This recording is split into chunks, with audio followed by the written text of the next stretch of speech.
The reason I decided to do this, I'm actually doing a bunch of different series. The one I did last week was with women. This week I'm doing it with men today, and then tomorrow I'm doing it with a group of white people just to get their take.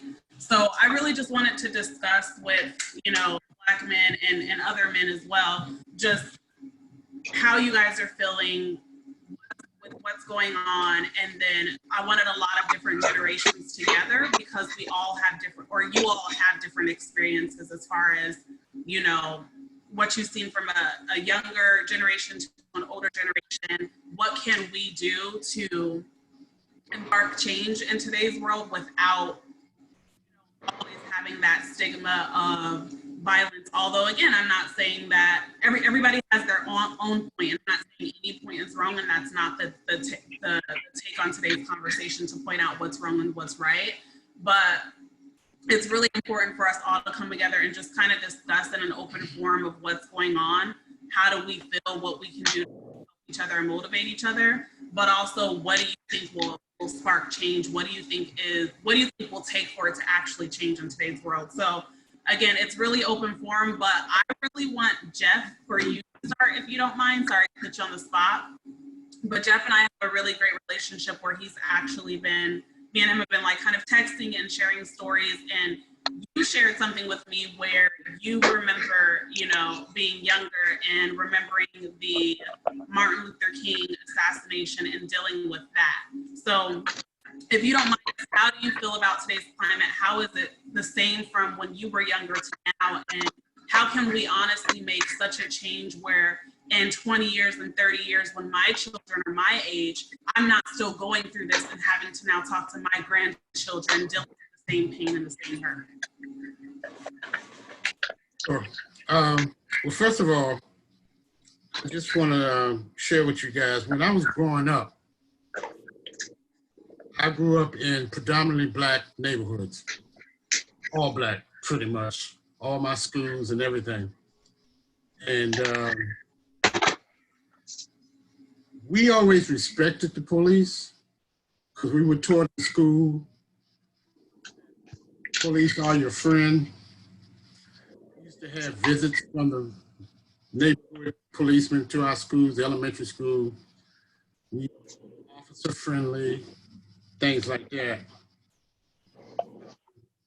So I really didn't see any police brutality when I got older. Now, as far as racism, I see that pretty much from birth. Like I shared with you the other day,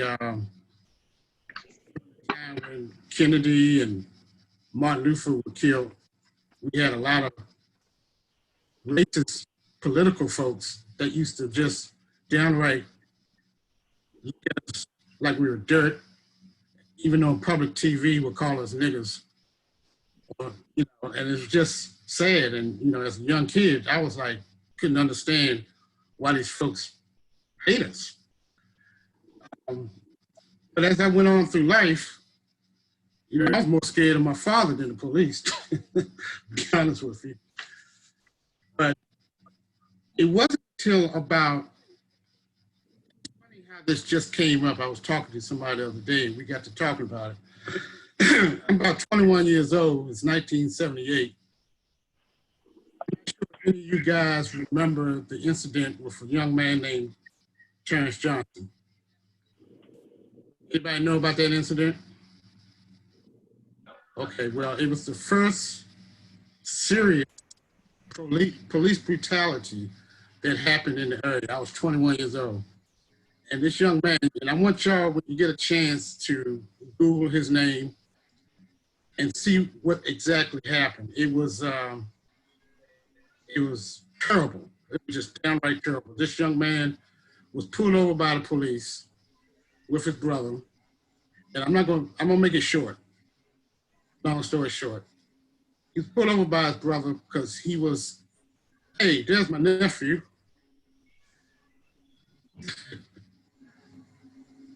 Can you hear us? Well, can you hear us?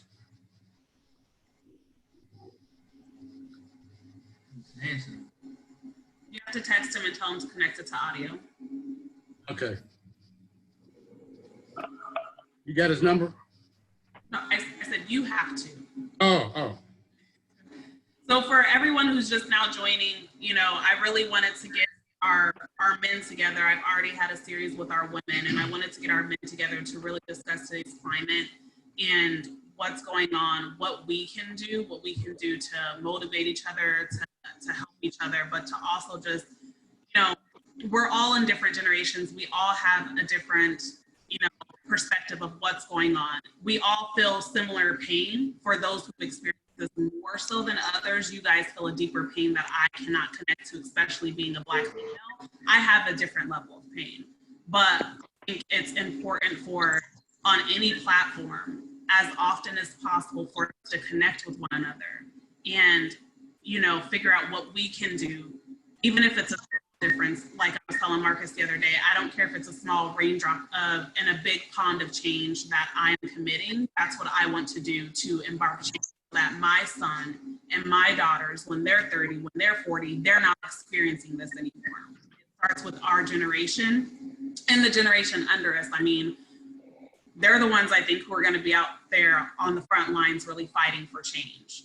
But we can still have our impact and do what we need to do to lead them to feel comfortable enough, to have change. So Jeff, he's been through this before, and he was kind of just sharing with us his memories. So Jeff, you can keep going. Sorry for cutting you off. That's okay. So I was talking about the young man in 1978, arrested for no reason whatsoever. And long story short, they took him it was in Hyattsville, Maryland, PG County policeman. They handcuffed him to a chair, and white policeman, Officer Swartz, ended up getting real nasty with him and ended up hitting him. And then he challenged Terrence, uncuffed him and said, "You think you bad? You wanna go for it?" And he started wailing on the guy. And this is the first time I remember a policeman putting a knee on somebody's neck. But Terrence was 16 years old, by the way. He wasn't going to stand for getting whipped by this guy. Then another police came in. The next thing you know, they all got in a tussle. And he ended up shooting 2 policemen that day. He ended up serving time. He was sentenced for 25 years.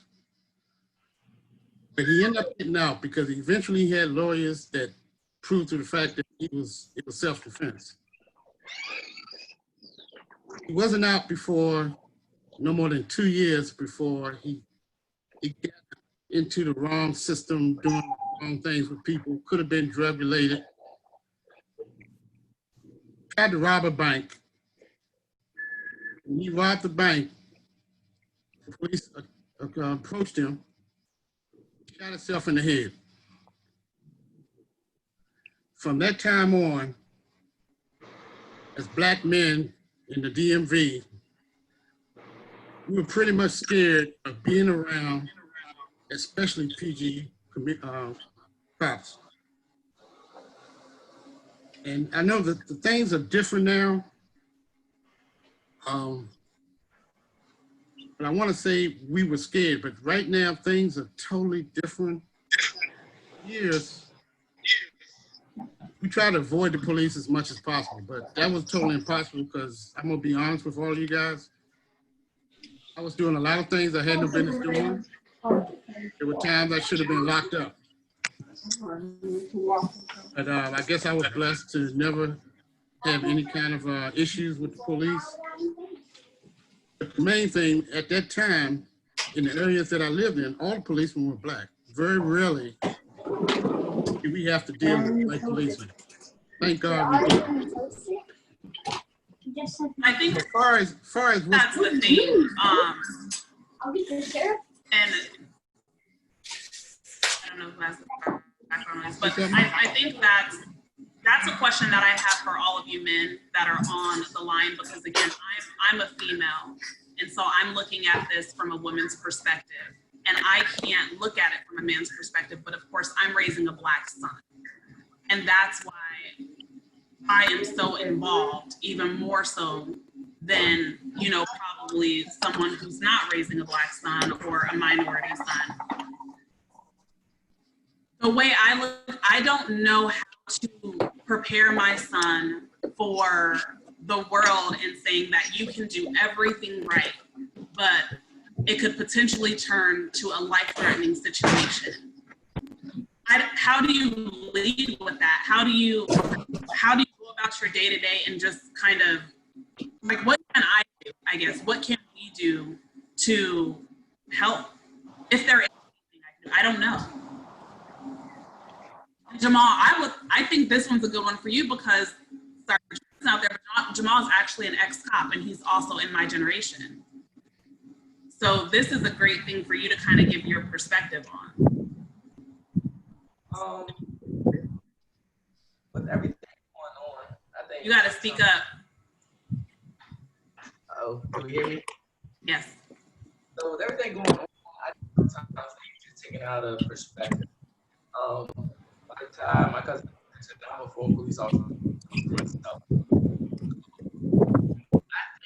that police dealing with the community, there are certain things that they can do better, but at the same time, police officers have a problem with desensitizing because on a day-to-day basis, they see the worst.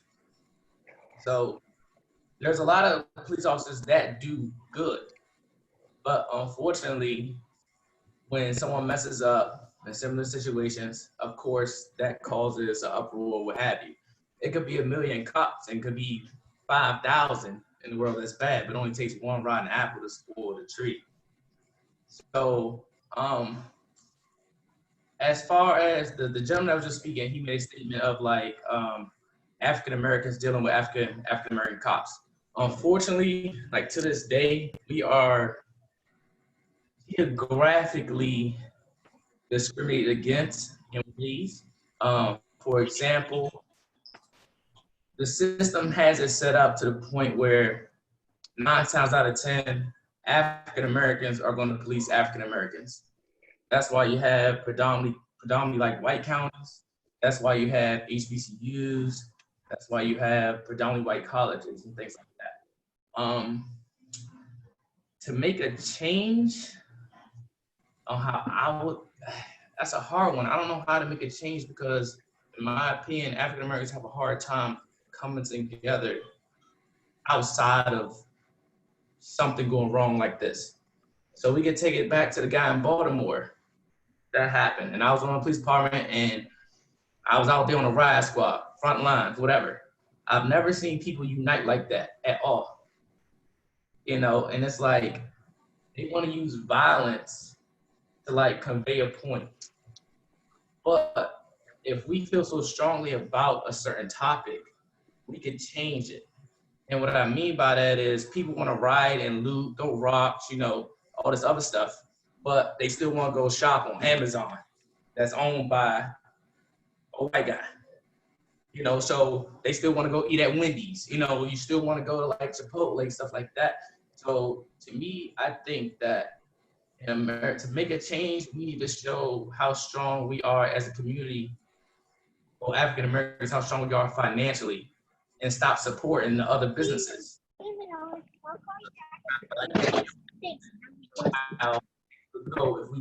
did you make that voicemail? But yes. That's 2-3 months, and then it just goes away. And we'll be back again when somebody else passes away. We'll be back in for 2-3 months, and then we just fade out. We have no consistency that we do. Dr. Ian, you had your hand up? Yeah, good to see everyone too. I think historically, images and information have been used to paint a picture of Black people that not only have, you know, whites brought into, you know, the image of, you know, a criminal or animal or menace or a rapist, and we can go on and on, a thug. But not only have they brought into that, so generations to generations to come, their kids and their kids, they see us in that light. We have actually brought into the image of ourselves. So what happens is generationally, we see ourselves, and we would never admit it, as these thugs, these animals, these this, when we think about who we want to be like and what we want to do, it's pants sagging, gun in the waist, tatted up, I can go on and on with it. But I think part of what we got to try to do, why on my watch, and you all's and those that came before me and after me, while we're trying to handle this systemically, I think as a people, we're going to have to kind of re-image ourselves a bit. And part of that is even going to come with re-educating ourselves. Most Black folks won't admit that they don't know what they think they know. And it's all right, because the history in our country has taken some things out, avoided some things. And so, but now with the information age, it gives us an opportunity to know a lot more than we've known in the past, dig a little bit deeper. So we need to be re-educated. And it's all right to say, man, I really do need to know more about that. But I think that we also need to re-image ourselves, and not for the purpose of saying, like, oh, y'all trying to make me be white to be this. No, we trying to make us to be the best people we could possibly be. If we aren't criminals and menaces and thugs and animals and rapists, how do we represent ourselves in society? And so, I got my kids are 23, 22, 15. And, that's what I focus on with them, just making sure, yeah, we know we're in a toxic, systemic, racist society that no matter what you do, how you are, somebody gonna pull my son over for no reason. My daughter may catch some slack, she wears a big afro and all that. I get it. But I think that we need to start seeing ourselves different. So just take whites out of it. Blacks towards blacks, we can look at each other for real support, really want to support each other's business, not look at each other and see shade, not look at each other and have suspect and stuff. Like, I think that that re-imaging and that re-education for your kids, Ty, and for all of us will be a good look on us while we continue to work and handle some of the other stuff. I think you had a good point, and so did you, Jamal. One thing with us, of course, absolutely, I have to agree. We do need to re-educate. We need to reinvent. Especially lately, since I've been doing these series, I have noticed. I'm one person who loves research. I will research and research and research and re-educate myself over and over and over on a topic. And Marcus has also forced me to be open as well, open-minded to change and allowing change to happen and allowing people to change my perspective instead of fighting for it, right? But it also does come down to supporting one another as well. And in order for me to feel comfortable enough, and this is just from my perspective, and for a lot of Black people's perspective who I'm talked to, in order for them to feel comfortable enough for change, they have to feel supported. And that also does come into buying Black, supporting your brothers and sisters when they're saying, hey, this is the adventure we're going on, different things like that, feedback into that community as well. And I think that'll spark that change and that welcoming. But, Sam, you're on main. If you like to join in, you can whenever you want to. Anyone who's on, please just join in and cut me off because I'm a talker. So feel free to join in. But I think as men, we look up to you guys a lot to kind of lead that change, as well as Black men, is to lead the change and help. But one thing that a comment was made, we actually had friends over for dinner the other night, and they were just like, but how can we make sure that those that are not Black, after this is over, once it's quieted down, how can we make sure that they're still supporting the Black Lives Matter movement? And how is that? How can we make sure that still happens? I got something. And I don't mean to like over whatever.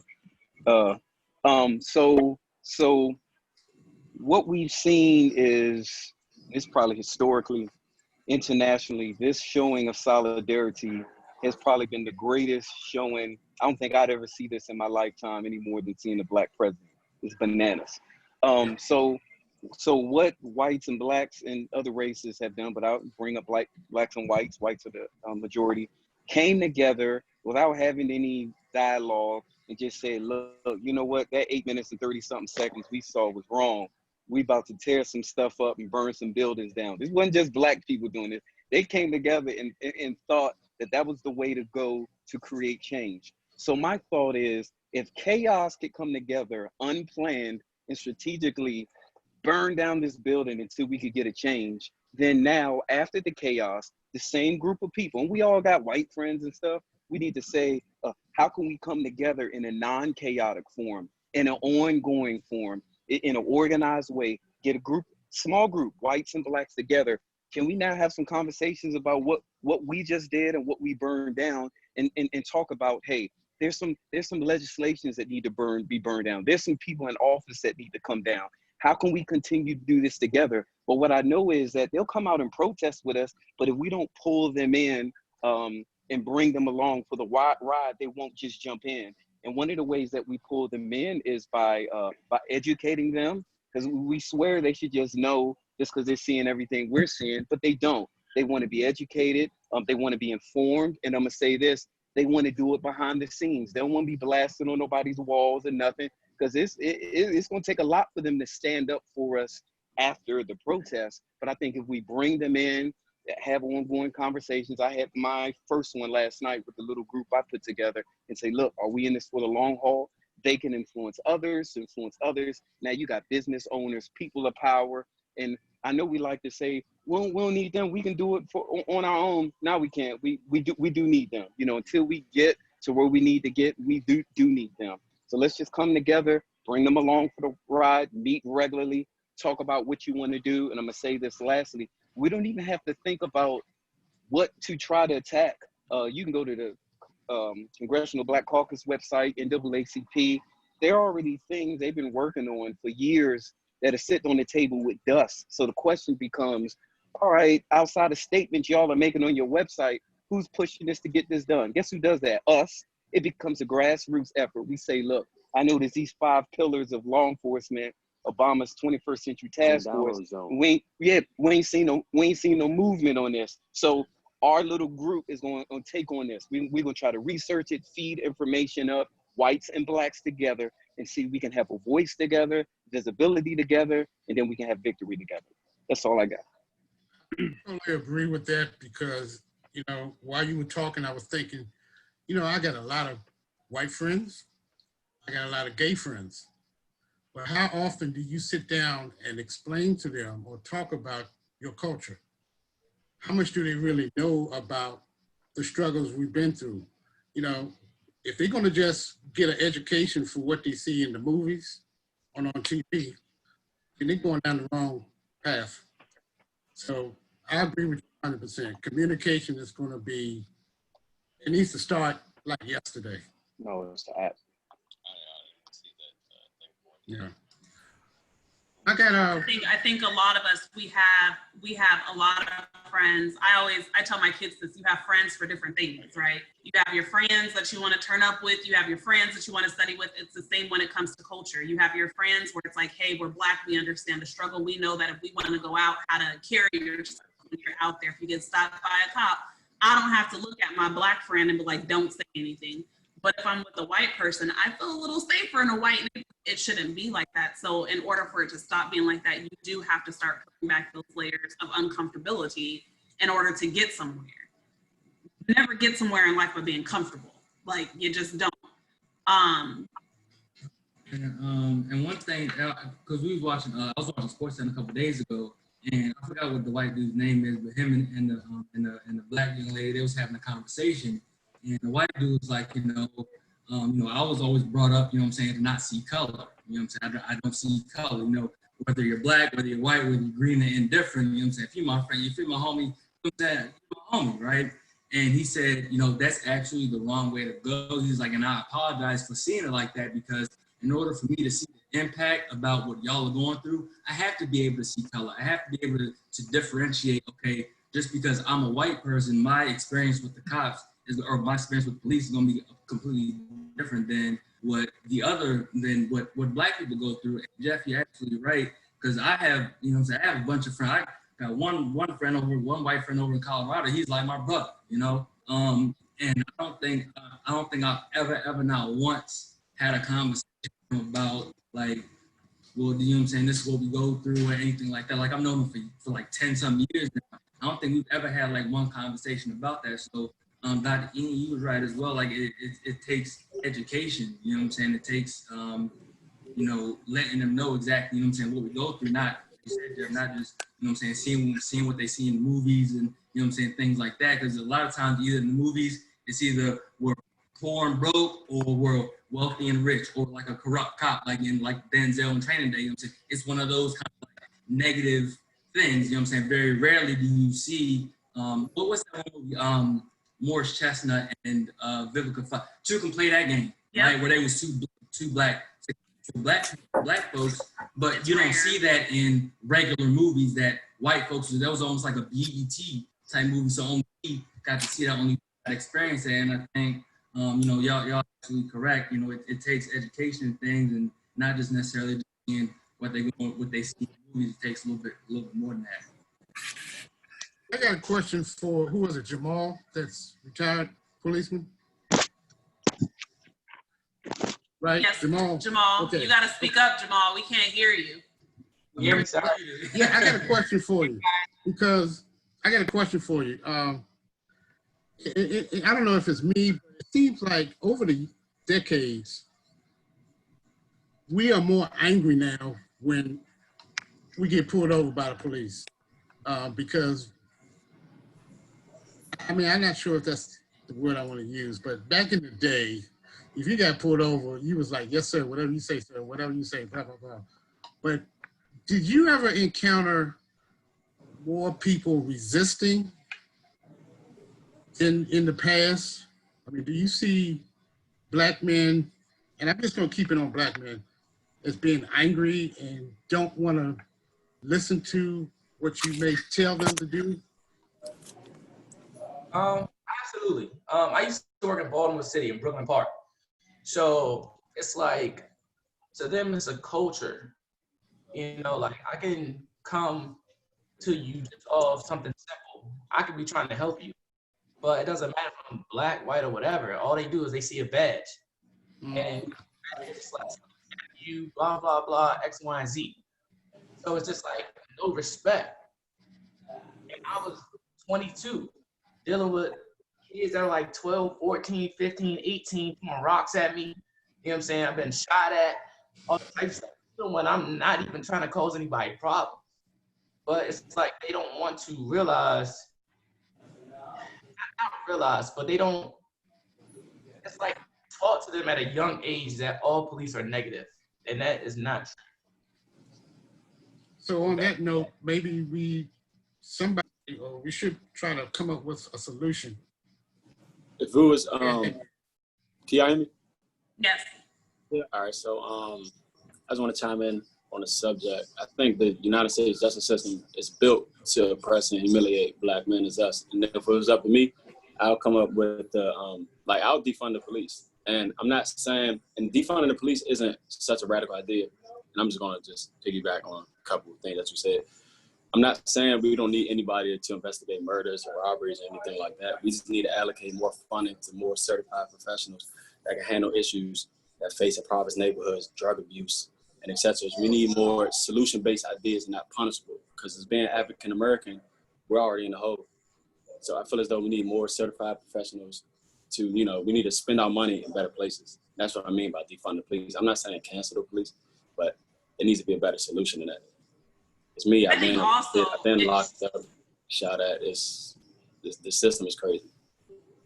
I think also, if we really just take a step back a bit, and again, I'm not a cop, but from a police officer's perspective and a black person's perspective, we actually have a lot in common if you really just take a step back and think about it. Because of a few small incidents with cops, and again, it happens a lot, but because of these incidents, everyone is afraid of them. They're automatically the enemy. That's the same thing with Black people and how we're looked at by the world. They come across one bad Black person, and now they begin to raise their children in a way where all Black people are bad. And it continues to go on. And that's the same cycle that the police are seeing as well. So I think with those really good cops, because again, there's more great Black people and there's more great officers, we actually need to come together and find a solution on how to better handle each other, how to work together so that this system that has now been created to actually work against both parties can somehow or another be resolved with each other, but also everyone has to be open to it, and they have to understand why we are hurting. Why is it bad? Why is it that even as a Black woman are more so raped, pulled aside, different things by cops than white women, than Hispanic women, than Native American women. It happens more and more to African American women than anything. So it comes to a point where we have to stand up, and it should not continue to take senseless murders for the world to come together. But as you guys had mentioned earlier, we have to continue to stay together as different races. And I think that with Disney Junior, Disney Channel, Nickelodeon, Amazon, all of these big name corporations coming out and creating statements saying, hey, we stand behind the Black Lives Matter movement. I think this is something that this conversation can't go away. I mean, you now have, white children that are probably sitting at the dinner table with their parents and saying, hey, I was watching Nickelodeon and it said for the next 8 minutes and 20 something seconds, they're not going to air anything because they're behind the Black Lives Matter movement. Mommy, what does that mean? And so now you're putting parents in uncomfortable situations to now start answering these questions to their children as far as what happened. And those children are smart. We had the conversation with our girls the other day at the dinner table, and they had some deep questions that I wasn't ready for, that I didn't think that they would have as 11 and 9-year-olds. Dr. Ian? How do we identify a bad officer though? Like, how can we do that? I don't know how we can identify good. I mean, we can identify good, but that one bad apple can trigger 10 bad apples. So I don't have a way. And it's a question for everybody. How can we, identify that bad cop as Americans, as African Americans? Because it's a lot of bad African American police officers, especially in Prince George's County. That I've encountered, my fair share of them. But I don't know how we can, figure out who's good and who's bad. Yeah, I might have something on that. Oh, no, go ahead. Oh, no, I might have something on that, but I just wanted to speak to real quick the whole piece of what we can do different as Black people in dealing with law enforcement. So something you said, I think is part of an education piece. And I think one of the issues we have is an experience piece. So on the education side is we don't want to raise our kids and tell them that all cops are bad. Like that's just not good. I mean, I wasn't a cop on the outside, but I used to do corrections for the feds. I mean, being in there with all them inmates, I mean, it was what it was, dealing with the same type of stuff. But I think so from an education piece, we can't raise our kids to think that all cops are bad, because then they're going to buck against.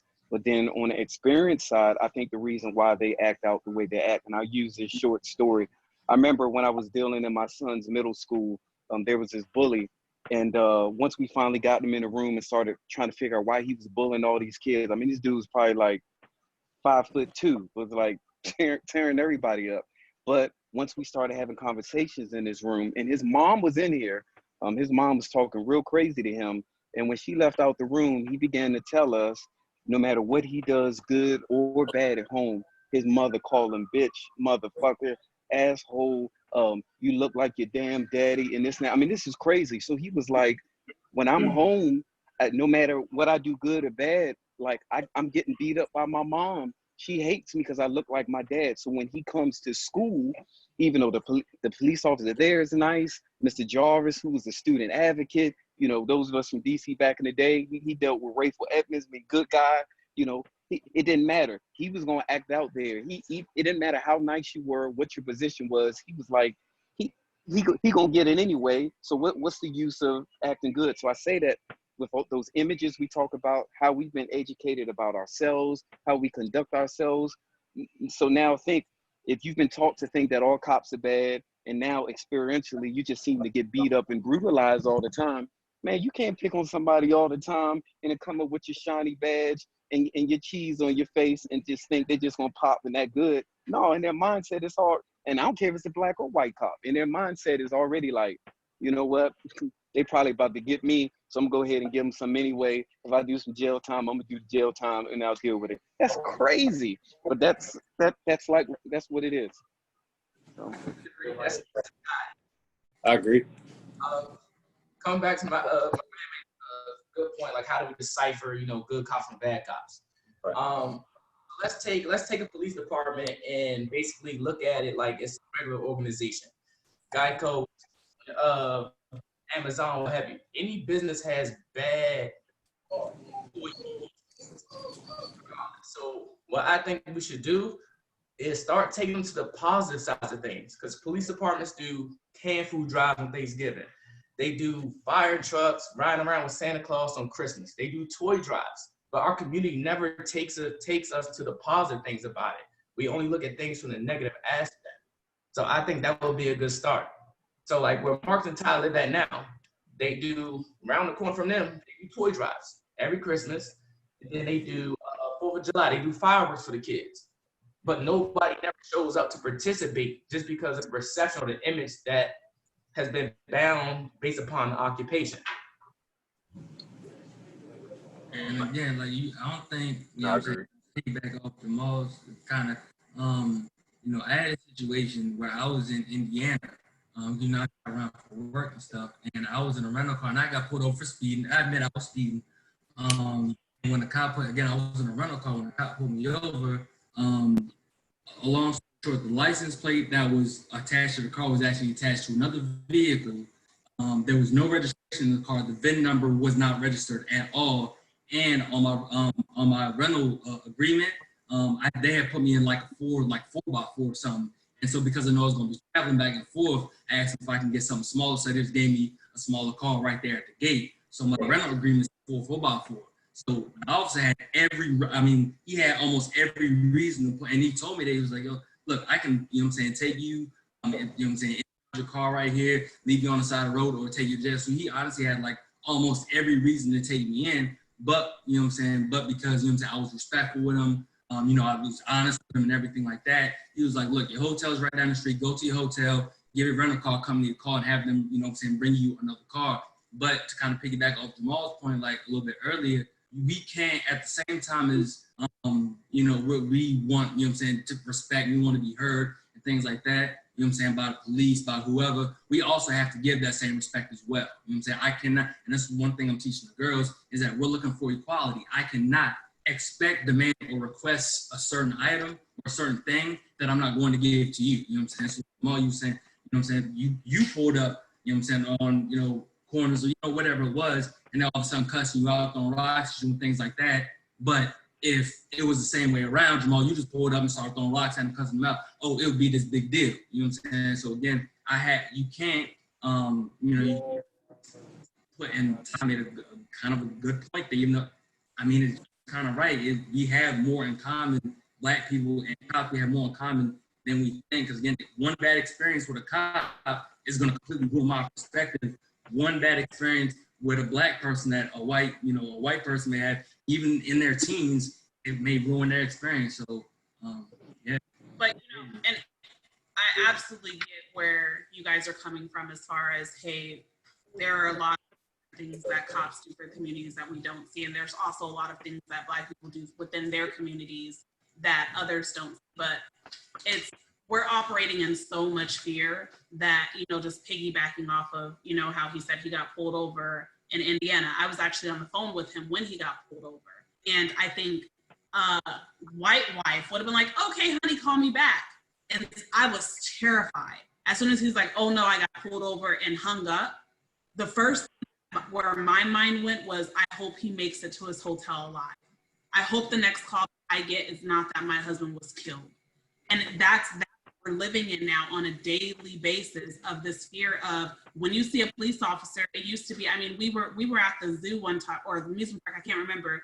When we were kids, remember, we would run up to cops and get those little stickers because you wanted to be, you wanted the little cop sticker. When you got older, that's what you wanted to be. Now it's operating in so much fear that even if my kids wanted to run up to a cop, my first thing was, no, look, let me explain to you why we can't just run up to cops and do this and do that, and it should not be that way. But when you have this heightened atmosphere of which both parties have caused it, if we really get down to the minutia of things, both parties have caused it. We're operating in so much fear against each other because cops have killed a lot of Black people where it should not have gone that way. If it was, you know, a white person who got pulled over, and we've seen it, we've seen the images, we've seen the videos where, you know, cops have given white people waters, they've walked them out, you know, civilly, when they've shot up theater, shot up stuff. I mean, we've all seen that, and we've also seen where, you know, Black people have called out and did the right thing and said, hey, I'm right here, I have a weapon, and I have, you know, every right to carry this. I am not reaching, and they've been killed. You know, we've seen these things. So now we're operating in such fear with each other because on one hand, cops are like, hey, there's a few bad apples of us, and because of this, they're, you know, Black people are automatically operating on auto defense when it comes to getting pulled over, so be ready. And Black people are operating in auto defense that, hey, a lot of them, or, you know, from our eyes, we automatically say a lot of them, even if it is just a small portion, but cops are out to kill us. So now we're operating in auto defense when we interact with police officers. That's what both parties are doing, is operating in auto defense. And it's getting to a point where America, actually the world is tired. It's not even Black people who are tired anymore. It's not the cops who are tired. The world is tired. And that's why you have everyone so deeply involved now in saying enough is enough. Like, we cannot continue to handle this. But then now, you know, the Black Lives Matter movement, just fighting for Black people to be heard. Now we're also fighting with people who feel like because we say Black Lives Matter, we're saying all lives don't matter. And that's not what we're saying at all. You know, that's the message we're saying. We're not saying white people don't matter or Hispanics don't matter. We're just saying in this moment, when we feel like it is 2020 and we're still dealing with a lot of the situations that, you know, our grandparents have dealt with just by a different group, Black lives do matter. And we have to be able to feel comfortable enough to say our lives matter just as much as the next. I got a question, you know, like my nephew said and the other gentleman, how do you figure out who's a bad cop? I think another question should be, when you feel like you got one that's gonna treat you bad, how should you react?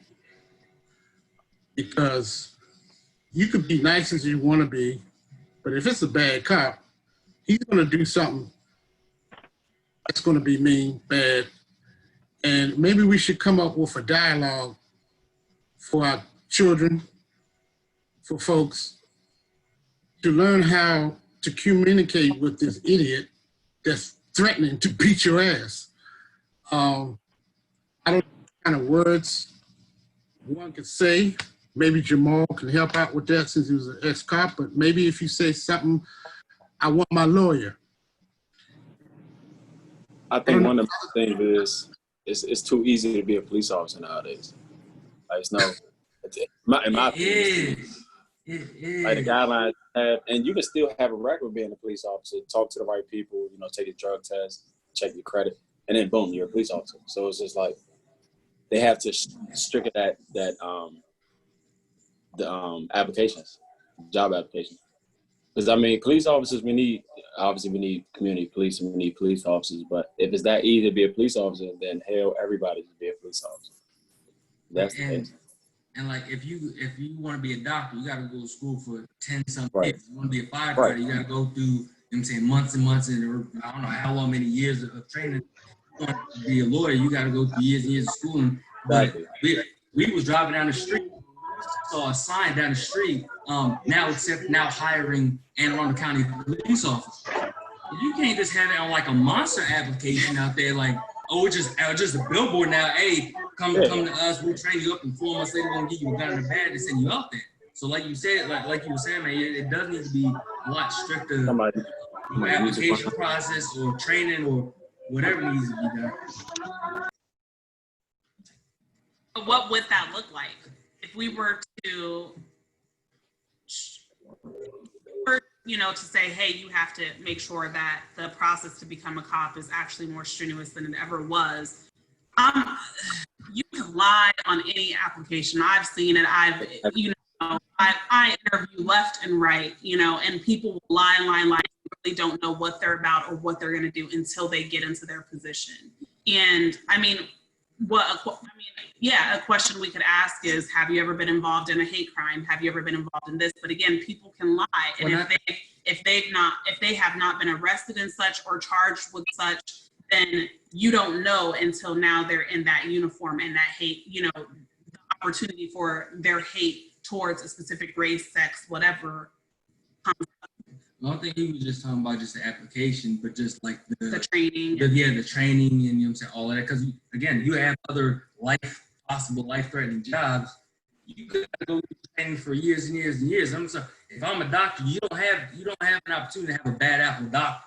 There's no opportunity to have a bad apple firefighter that's going to leave me burning them out. So it's kind of the same thing. I think even after get your opinion on it.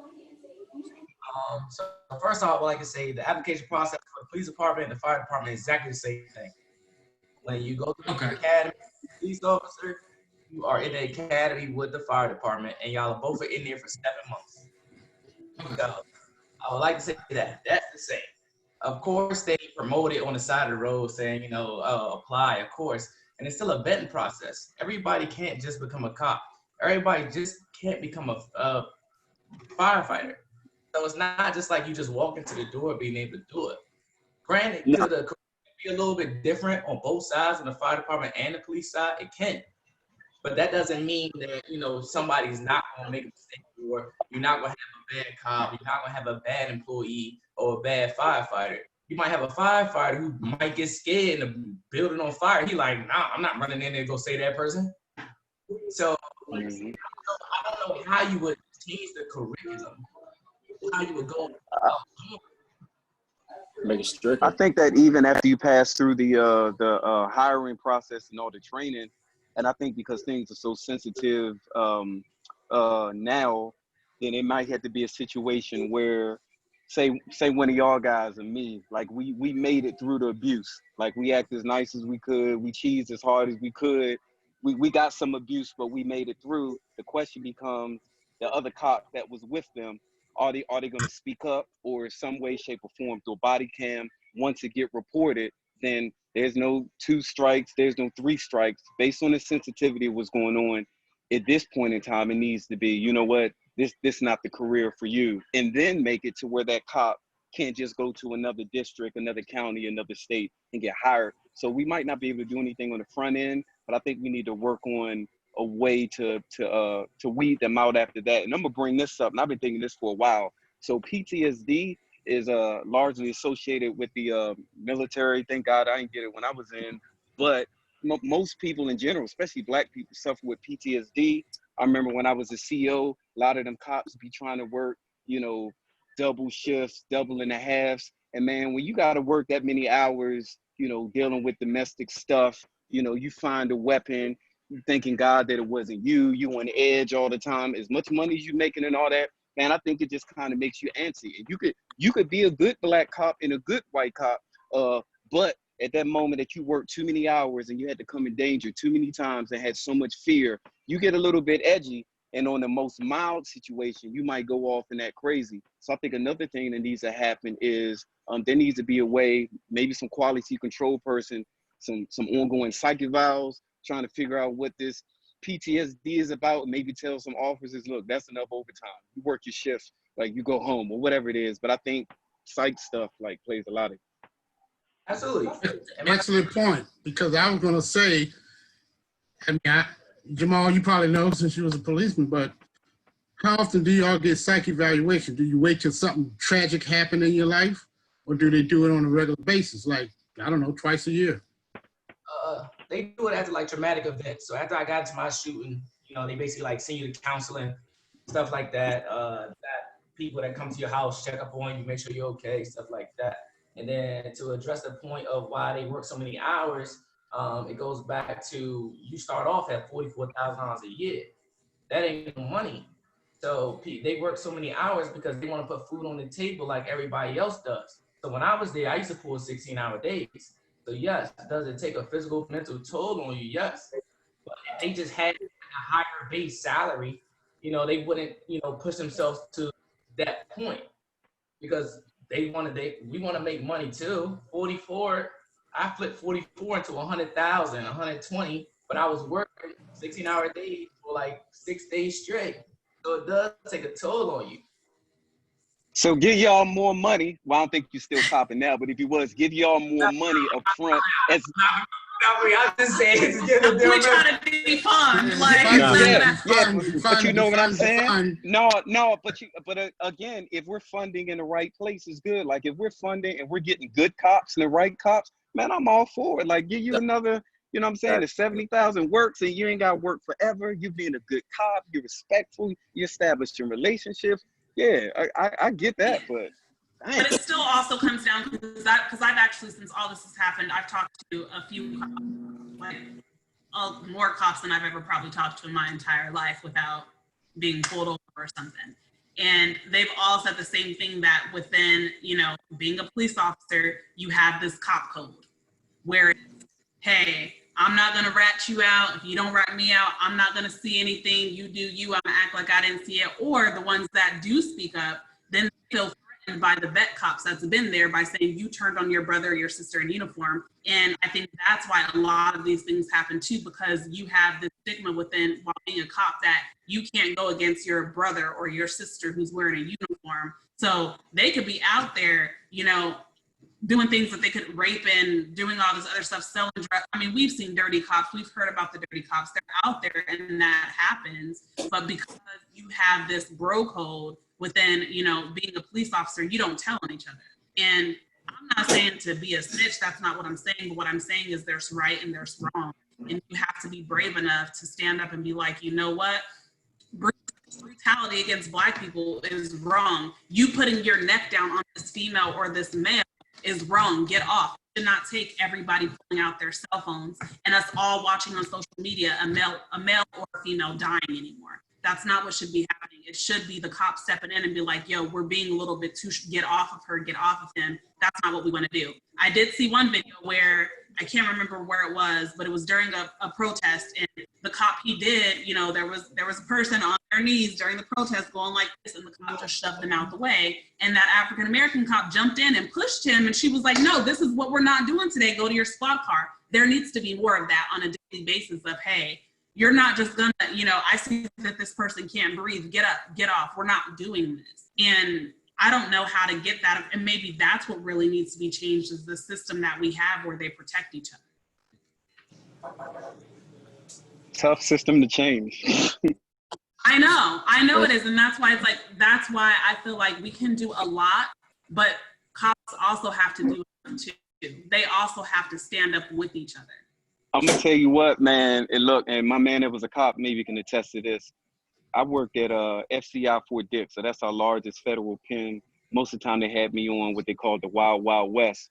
Man, them dudes was vicious. And even though it was the low security with a camp, it just was what it was.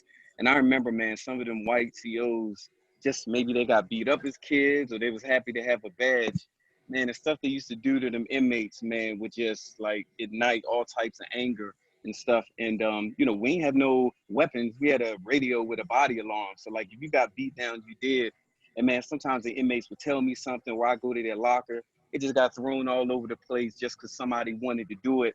Man, and as much as I wanted to just go say something, a lot of times I just try to make sure I was good, with the inmates, make sure it was all right with them. But I just knew, and it was too many white ones too. I was just like, all right, let me say something. There's probably somebody in here they know, because y'all know they make drug deals everywhere. But one CO could have paid an inmate and say, yo, when Ed come on shift and he turn around and lock the office for child, like stick him one time. So it's like, again, as much as I wanted to speak up, I'll just be like, man, I'm trying to just get out the fence every day. So I just let it ride and try to make peace with the inmates to where if something was going down in the prison, they'd be like, Ed, you want to take a day of leave tomorrow? And that was code for don't come to work because we about to blow this joint up. So it's rough. It's rough. I mean, I agree. There's a lot of people who abuse their power. So I mean, I've been in situations like that. I mean, you gotta speak up. I'm trying so hard to hear you. I think everybody lean in every time you talk. Like, a lot of cops don't abuse their power. They do. Like pretty. I would agree.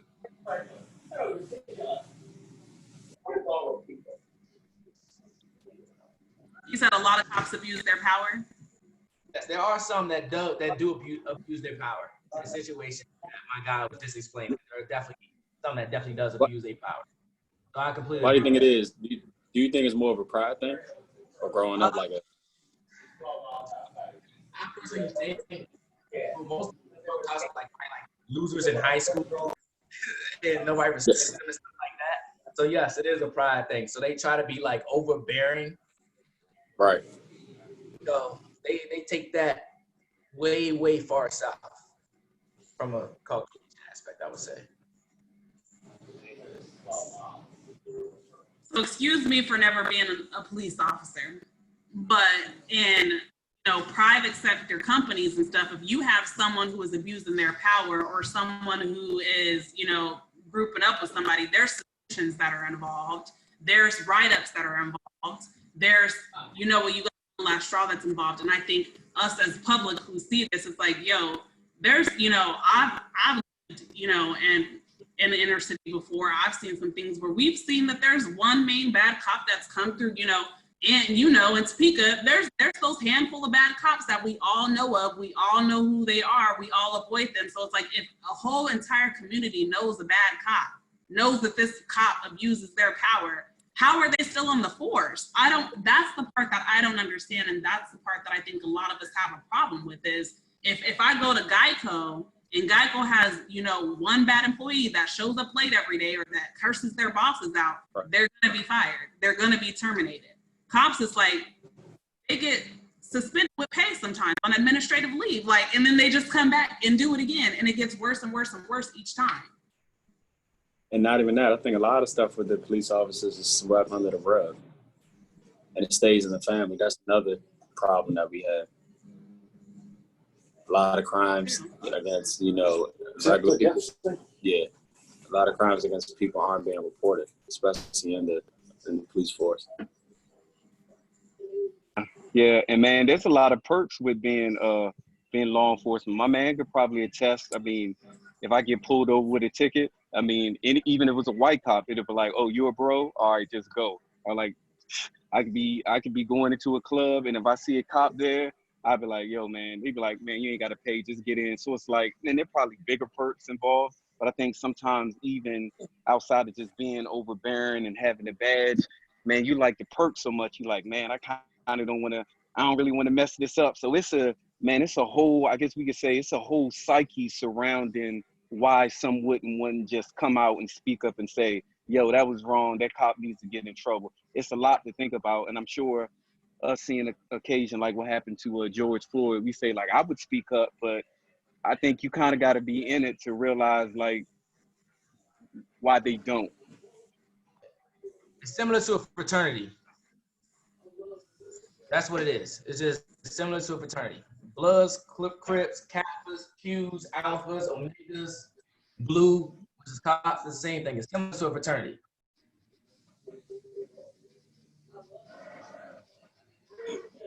I mean, I get it. I'm not saying I don't.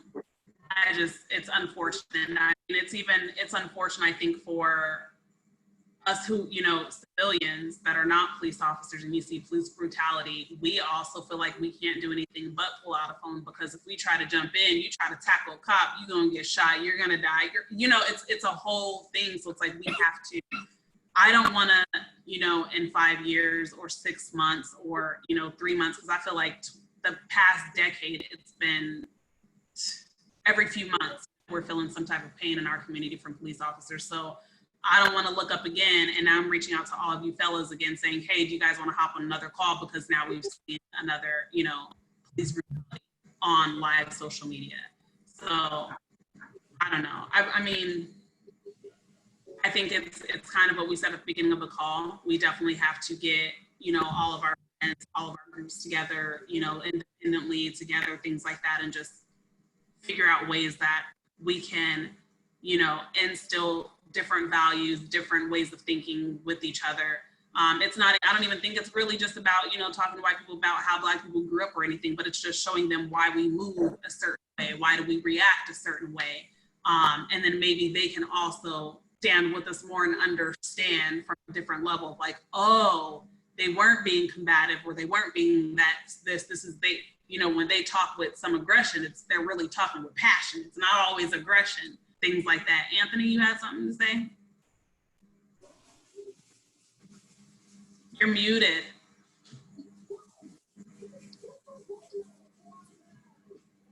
Well, now your mic is off. I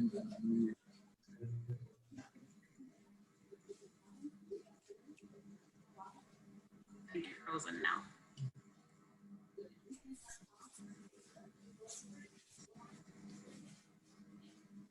I think his mic's still up. I'll say this real quick. I'm gonna say this. Also, I think, you know what I'm saying, same thing as, you know what I'm saying, like you said a little bit earlier, you know what I'm saying, we have to, you know, talk to and educate, you know, maybe some of our white friends as well. I do honestly think that, like, some form of education, some, you know, healthy conversation back and forth between Black folks and cops is gonna help as well. Because Jamal, you had said something I had no idea.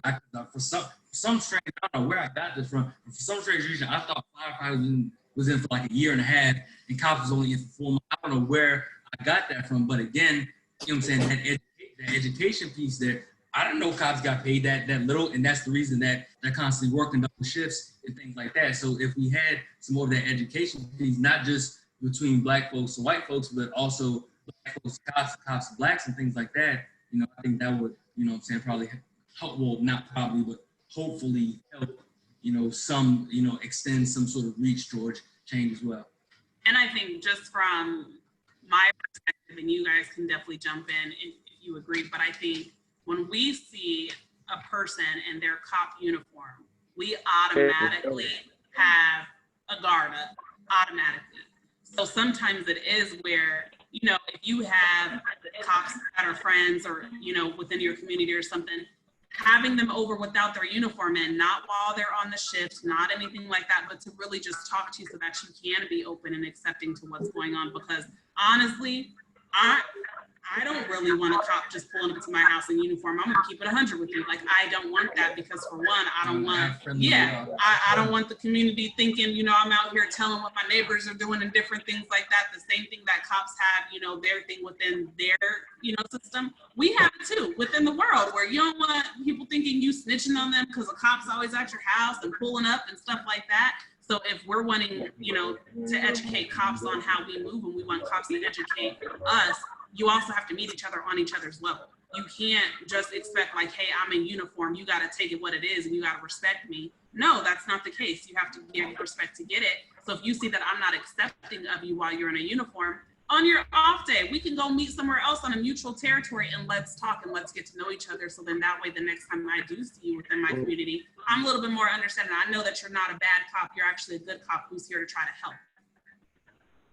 That's different, you know what I mean? And I know, Jamal, we were messing with you like a few weeks ago, telling you, like, look, if you came over here in your uniform, we wouldn't let you. Got to just keep pulling, you know, you gotta pass the house. And that's how a lot of people think, is like, you see a cop, you do anything you can to avoid them, because they're not here for good. They're not here. It's more so that they're here to harm you. That's what we think. I mean, I've gotten to a point before where if something bad were to happen, I don't know if I would call the cops. I can be honest. I feel like I would call family first to come help. So do we have, that's a cultural aspect? I don't think it's a cultural aspect. I mean, well, it could be, but y'all gotta remember, I'm not just Black, I'm Black and Native American. Both sides of me feel the same way. So I only feel different. I am not scared of the police. Yeah, I think, there you go. Because when I was a cop, I expect to get the same respect from them as, you know, vice versa. And maybe because I'm an older Black man, I think the policemen, probably doesn't matter what color, are afraid of Black men, young Black guys, because they feel like if they get into a rough house with them or something, they're gonna get overpowered, and they probably feel like that they're gonna get hurt. But I got a question for Jamal. My last question for tonight. You hear me, Jamal? yes, sir. In the police academy, when you're in training, is knee on the neck part of the training? Absolutely not. I was never taught that. So absolutely not. No. On the neck is not that was never taught. It's like a None. You know, that's crazy. Ridiculous. You have And something? I seen something where the police department in Minnesota had 75 cases of knee on the neck in the last 3-4 years. Why are they getting Not away in with it? training. Wow.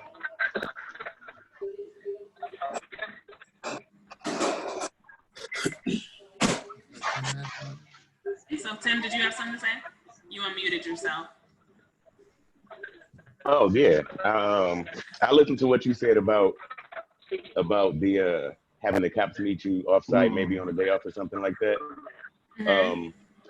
My question is how much of them would actually take the time to do that, even with everything that's going on right now? You would think that would be a logical way of making sure the community is more comfortable with you outside of your uniform, because a lot of people are starting to recognize these officers by face now. So even when they see you out of your uniform, they still backing away from you. They still staring away. They don't want nothing to do with you. And even though you may not be the same person outside the uniform that you are in uniform, to us is one and the same now. It's like I was having a conversation with a friend of mine, like probably a week ago. I look at black cops the same way I look at white cops now. And I know a few of them. I'm good friends with a few of them.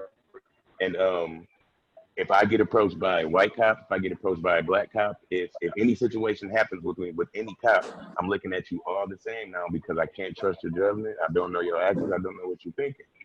And you might look at me, because I'm a black man, with everything that's going on right now, and to kind of piggyback off what Jeff said, you may get intimidated. So you're going to automatically get in your head, okay, I got to protect myself.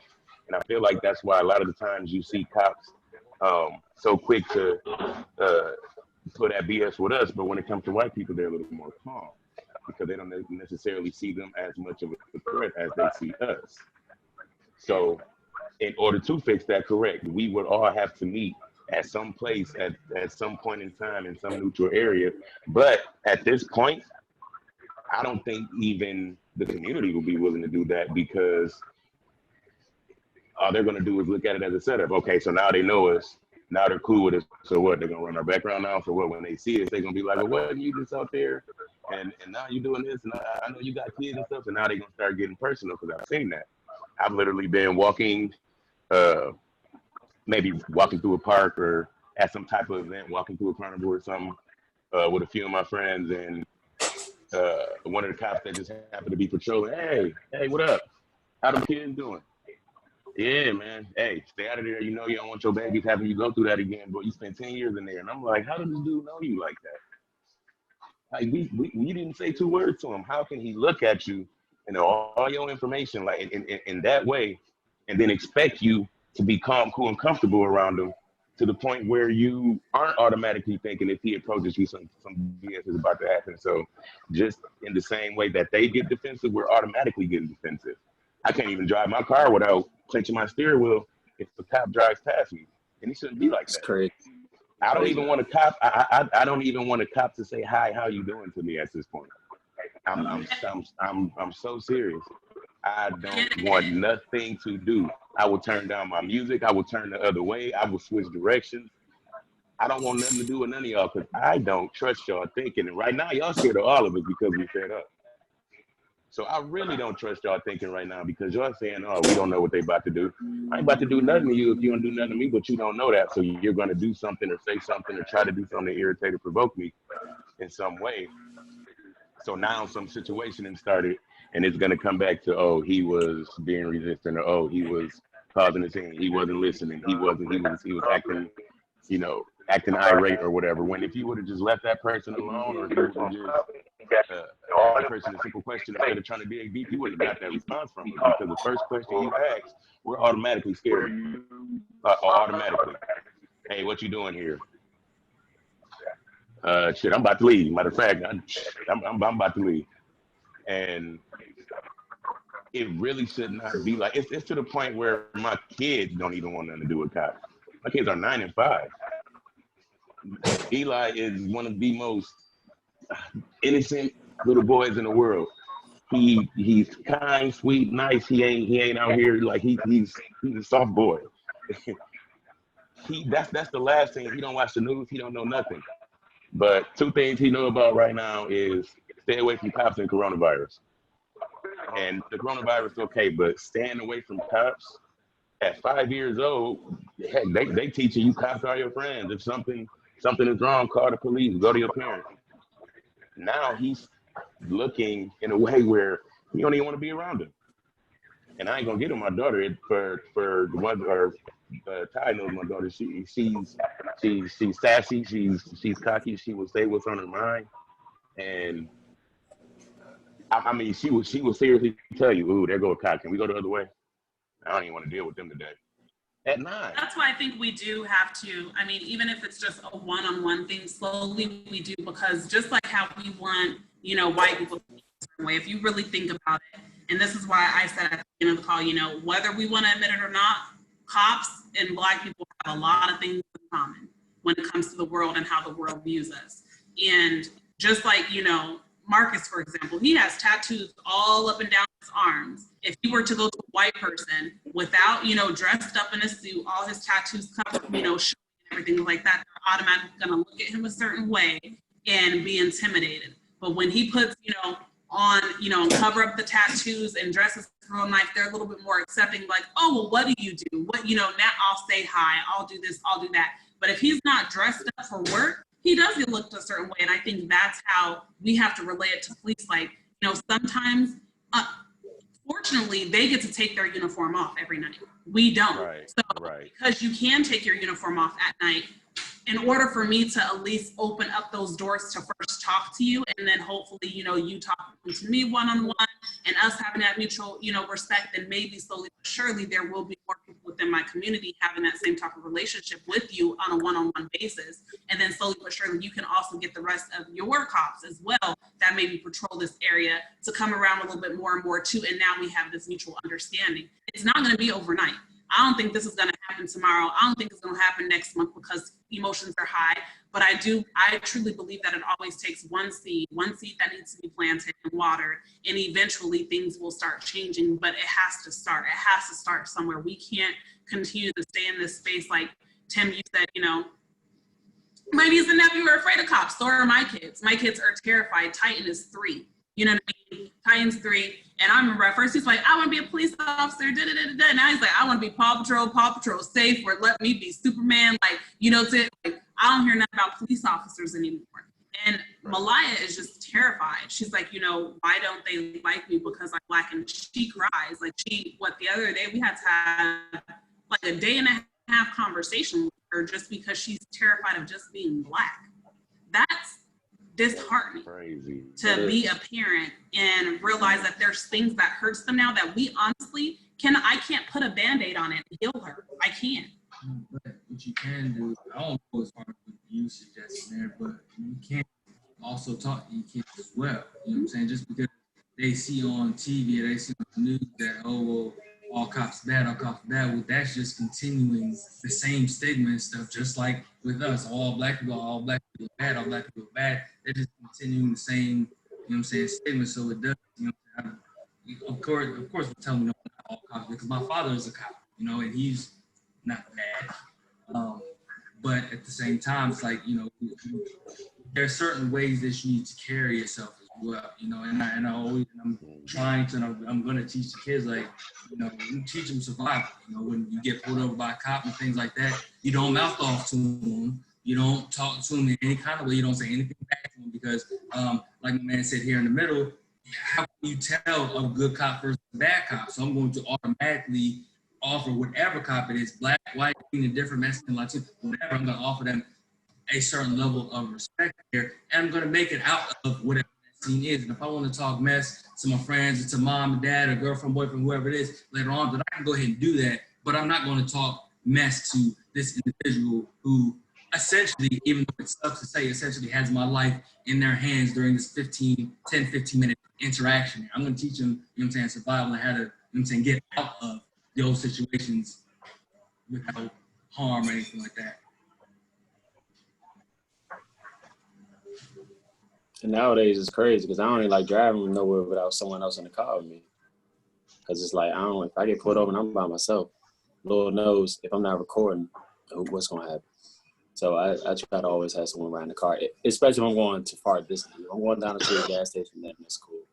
Always nowadays, I try to make sure, have someone in the car with me. And that's wrong. I shouldn't even have to do that. But you're not the first person who I've heard say that either. I mean, I was talking to my cousin, and he actually does work in the jail, the CO in the jail, and he was saying the same thing. Like, I'm at a point now, if I'm not going to work in uniform, if I'm just driving around, I don't go anywhere without my son, and his son is 4. Nope. And he's like, I don't go anywhere without my son because my son is now my safety net. I feel like if they see a child in the car, it's a little bit of a different interaction as a child's in the car, and it shouldn't be that way where you feel like people used to feel safer alone than they were in a crowd, Yeah, and right. crowd than they are when they're alone, especially speaking from an introvert's perspective.